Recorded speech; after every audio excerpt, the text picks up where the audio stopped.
first approached you, we were in the early stages of discussing the commission and, what was it going to be?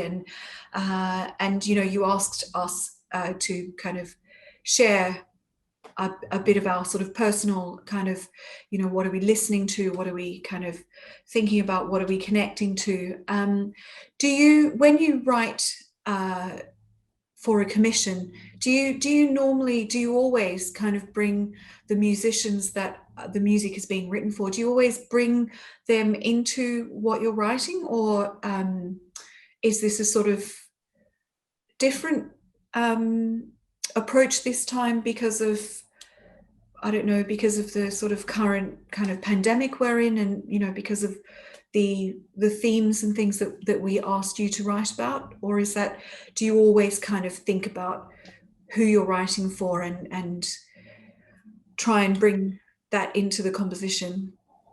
It's very important to me that it's people. Mm-hmm. So I am interested to know what the performers feel and think. Mm-hmm. I won't say it's the only form of human exchange I'm any good at, but it's the one which I've practiced the longest. Mm-hmm. And I don't see it as trading, I see it as exchanging. Mm-hmm. And you don't have to be a very intelligent composer to realize that the work you do is not going to mean anything without performance. Because you mentioned that, that sort of the instrumental section in Wisdom, that you drew on this sort of Macedonian, Balkan kind of music influence.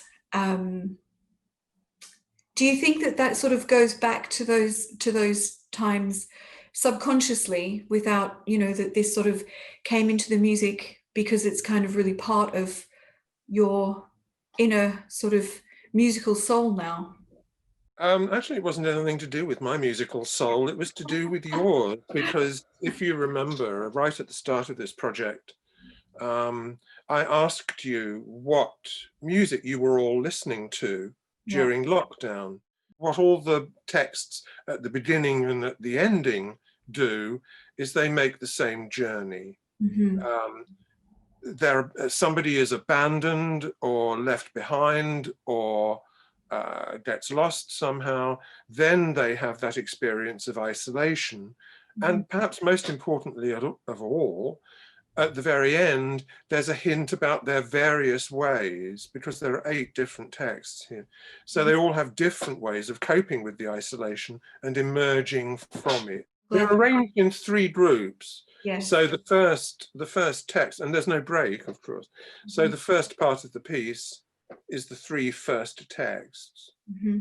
The middle 2, either side of the instrumental trio, are slightly different. Then they don't have the same shape. Mm-hmm. One of them is more about ethics and social behavior, and mm-hmm. the other one is about social misbehavior. They're a contrasting pair. Uh-huh. And then the last 3 texts are the 3rd section of the piece. It's certainly a concept which is present in Greek civilization. Mm-hmm. And maybe even pre-Greek. There's a wonderful chapter in a book that E.M. Forster wrote about being in Alexandria.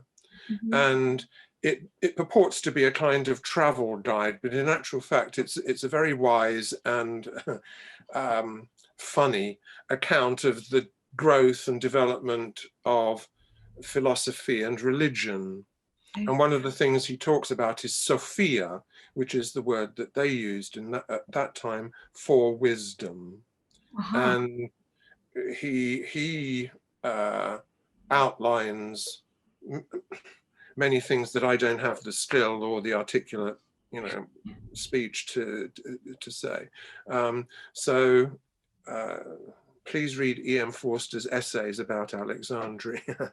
Yeah. He writes beautifully about that.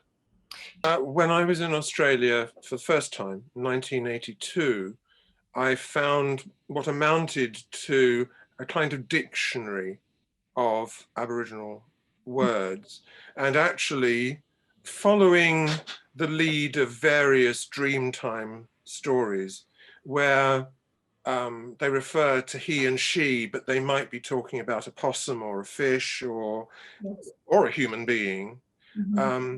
I joined words together because that's possible in Aboriginal languages, and I made the text like a Dreamtime tale, very similar to Dreamtime tales, but in actual fact, I invented it. And what I liked about the writing was that it was very abbreviated, very succinct, and it wasn't absolutely clear who the observer was that knew these people came to that place, what the morality was of the man leaving. It doesn't say he beat her up and went, it just says he wasn't there anymore. And I think the end where it says, from here I will go this way, is actually what the woman has decided to go. Perhaps she doesn't even know what way she's going to go, but she's not going to give in to misery or anything else. The thing is, it's a little bit like hearing a story you only hear part of, you know, neighborhood gossip. And because that's something else that we still have, I wanted to be like that. It's not in any way derived from Aboriginal music, but it uses templates which are very, very old in Western European music for suggesting primitive cultures. In actual fact, there is a drone which you, the alto flautist, and the cello play. Yes. And it's very striking that at the very beginning, it's a very striking way to start the music, to start the piece. Well, I think it kind of kicks the thing into action more or less immediately without any sort of preface. And in fact, the vocal writing is similar. I mean, that what you play is 2 notes. And actually what the voice does is she only sings 2 or 3 notes. The melody is completely composed of those 2 or 3 pitches. Oh, wow. Almost like plain song or folk song. It's a really beautiful text. And where did this text come from? It's an Anglo-Saxon poem. It's really quite well known. It's called The Wanderer, and you can find it in the Exeter book or any decent anthology of Anglo-Saxon verse. The interesting thing about the structure of it as a poem is that it's separated. Yes, I noticed. So let each day pass. There's a gap. Patience is wisdom. Then the next line, in first light, gap of each day. And that's something you can also find in some modern verse forms, like Konstantinos Kavafis writes Greek poetry in that form. I didn't use it in the music, but I agree with you. I think it's a very beautiful way. The one that really gets to me is, our custom is to hide heart's thought. Yes. There's a warning there, isn't there? Yes. By this time, the music has moved on to something which is much closer to plain song, rather than be restricted to 3 notes. It's restricted to between 5 and 7 notes, and it's much more colored by chromatic distortion, one might say. It's more emotional. It's also on the way. Well, this kind of writing then reappears at several points in the work with Shakespeare, particularly, and at the very end of the piece is more chromatic. The whole piece is derived from a pattern which, if you play the notes B flat and B natural, a semitone apart, on a piano keyboard, all the chords, all the harmony of the piece is derived from, if you move the fingers out in opposite directions, you will eventually get to the C and the A, a tenth apart, plus an octave, that constitute the opening drone notes. Every other chord in the piece that has any significance, because there are one or two odd quotes, any other chord is derived from the pitches that you can find in that endless chain out from those two adjacent notes. The piece is not so much circular as repetitive, because in actual fact, at the end of Cowper's Kruger's poem about Alexander Selkirk, the music of the opening returns. Yes. In some ways, although it's not exactly its progress, we move from 2 or 3 pitches to 5 pitches to 7 pitches, then to the entire chromatic spectrum. Then that switches off, we go right back to 2 or 3 pitches, 5 and 7 pitches, and again ending with a chromatic spectrum. So the next stage is that we go back to 2 and 3 pitches. I mean, I haven't written that, but it's a cyclic rather than actually circular or purely repetitive structure. And I didn't write the sections in order, so I rather work from parts of the text which I feel so strongly about, I have to just get them down on paper in some sort of form. And I felt very strongly about the Julian of Norwich text. In fact, it was one of the few survivors from the first sketch. Yes. And so I knew where I was going. So in a sense, The Wanderer is an intermediate stage. In The Wanderer, what people think is the poem is about, because nobody really knows exactly. That's why it's a poem, rather than a newspaper announcement. It's possibly about a slave or a servant who's lost their master, and they go on a long and very fraught journey trying to find security. But at the moment when the poem starts, this isn't the start of it, incidentally, but when the poem starts, that calamity has just happened. So the narrator of the poem, whoever that is already in isolation and searching for wisdom. I kept some of the spelling. There is no authentic text actually written down by Julian of Norwich, who was an anchoress in the 15th century. Her visions or revelations, she called it revelations of divine love, must have been written down in some manuscript form by her or by a scribe. Very much the same case in music happens with Hildegard of Bingen.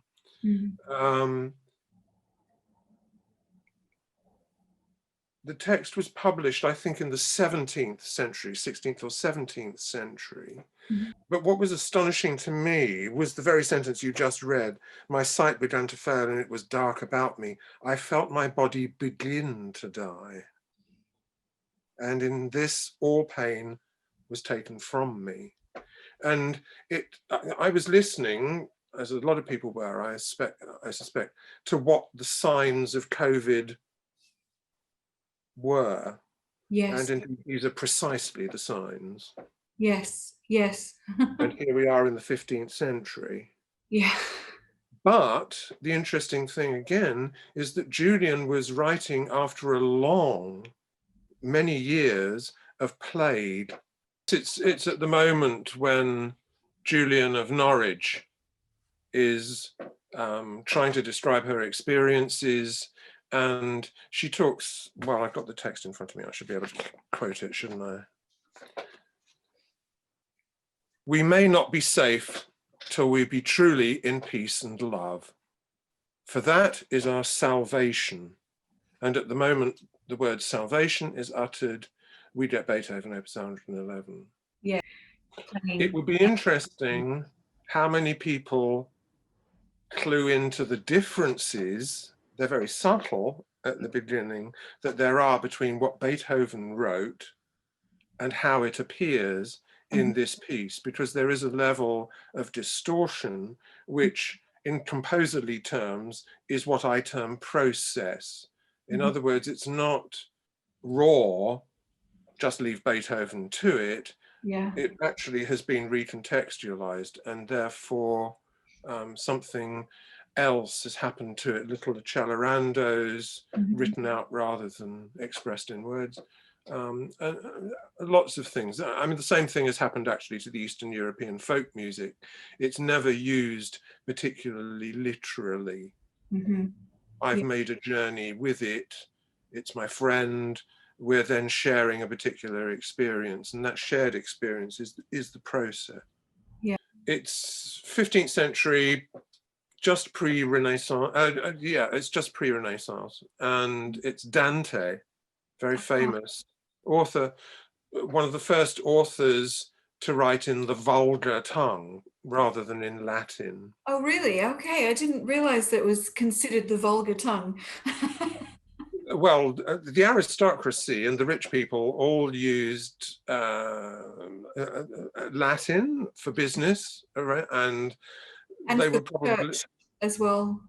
Sorry, and the church. Yes, at church you wouldn't have any Italian. You'd have Latin. Yeah. And that's fine. I mean, Latin has its place. It's sadly not that much used now. But Dante wanted to communicate with a larger number of people, and it wasn't that he wanted to have mass appeal, you know, thousands of bums on seats, which is what happens now. But he just wanted to mold Italian into a beautiful language, and he succeeded. It's just awe-inspiring Italian. Yeah. And this is from the Purgatorio, the Purgatory. It's one of 3 books. The first is the Inferno, and then there's Purgatorio, then there's Paradiso. So he's warning. I mean, this is an ethical text in actual fact, and what he's warning about is selfishness and greed. And at the beginning of lockdown, we saw plenty of that. Yes. People that dashed out and emptied supermarkets so that key workers couldn't get food, and so on and so forth. What the hell is that all about? It's a satirical text. And Shakespeare is colossally difficult to set, because there's already enough music in the words, so you really don't need to put music with it at all. And there's just something about the way he orders sentences that trips you up every other note virtually. And I don't think it, because the sentences are really quite complex in construction, that doesn't help musical setting either. But I wanted Shakespeare to be in them, and also it's very funny because it's a kind of satirical version of Julian's desire to be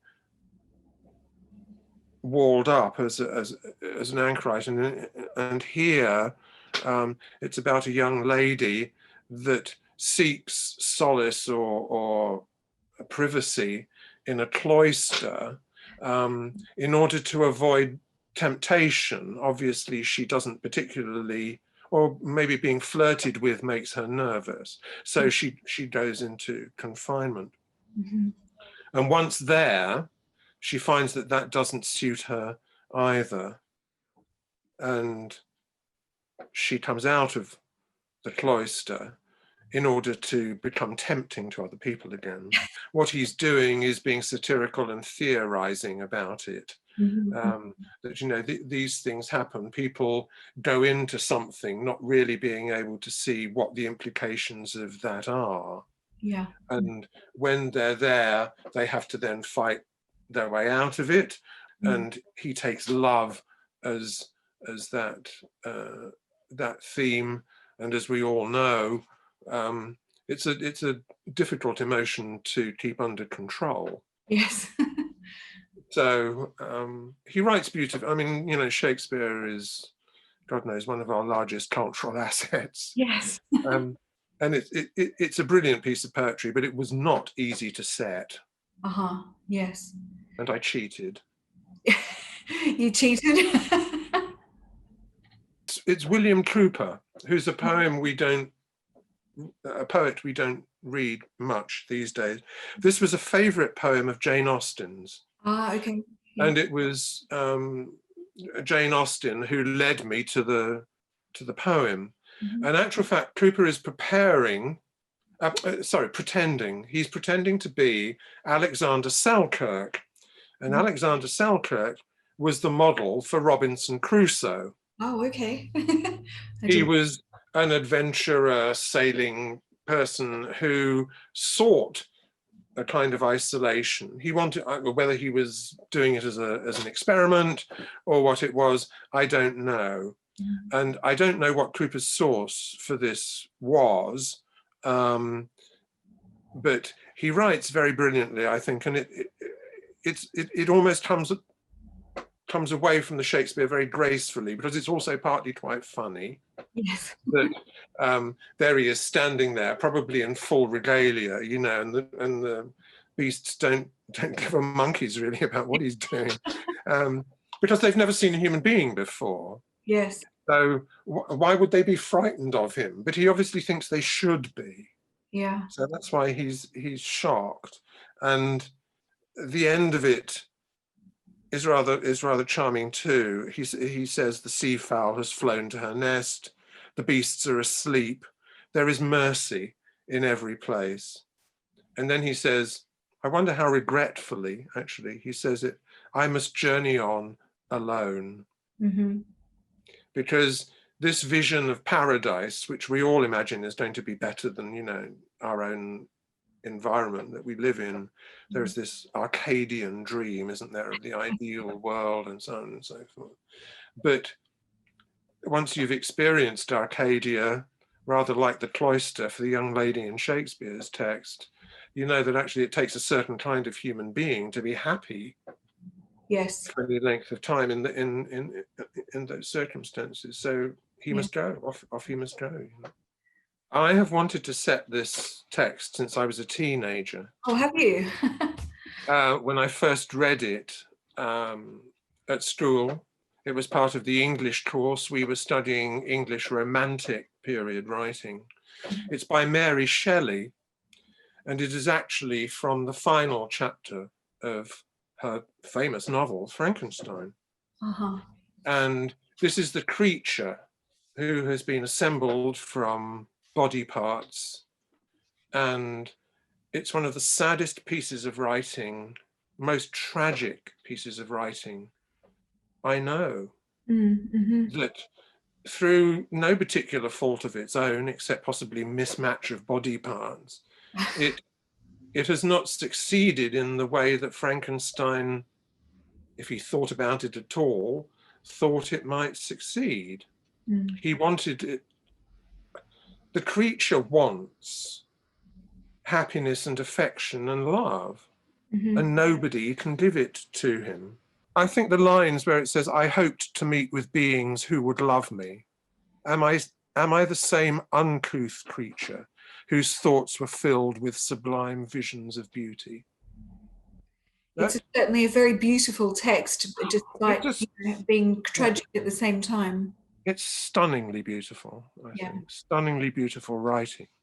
And I'm glad you gave me an opportunity finally to get around to my ambition and to set it. Yeah, it must have been a nice moment for you to kind of realize that you could actually use that text within this piece. Well, I also wanted to begin it, I am your creature, because I think a lot of people's relationships do bear an awful resemblance to this scenario. And perhaps we are at large, in the minds of politicians, are we not their creatures? And all politicians watching this program, please watch and listen to and read, moreover, Frankenstein. There Yeah. are some very apposite warnings in there. Once a human being takes on those kind of godlike powers and thinks they are able, in fact, to create humanity, and I'm sure that's what she, well, I know that's what she was writing about. Yeah. That's kind of the end. It's interesting that you chose to set the final text to just the alto flute and the voice alone. Is this also Italian? This isn't Latin, is it? It's Italian. No, it's Italian, and it's random snippets from sociological journals, literary reviews, and so on. There's never enough of it to attribute to any writer. So in a way, it's just cliches. And this brings us to kind of, you mentioned modern history, as in, you know, our sort of current and recent, very recent sort of history. Well, this text is the only one which would suit somebody with less than a 4-second attention span. Because each slogan, much beloved of politicians, the slogan doesn't last any longer to say than about 1.5, 2 seconds. They're all very, very succinct, not unfortunately in the way that the opening Aboriginal text is, but they say things like the existential paradox, inequality, economic anxiety. It was the center of the world. I don't remember. Perhaps my thoughts are eaten by moths. You know, it's all that kind of random juxtaposition of different directions of thinking, different ideas, snippets of this and snippets of that, which, I know it doesn't entirely characterize the modern world, but it does indicate a certain level of thinking which passes, certainly in academic situations, it can actually pass for wisdom.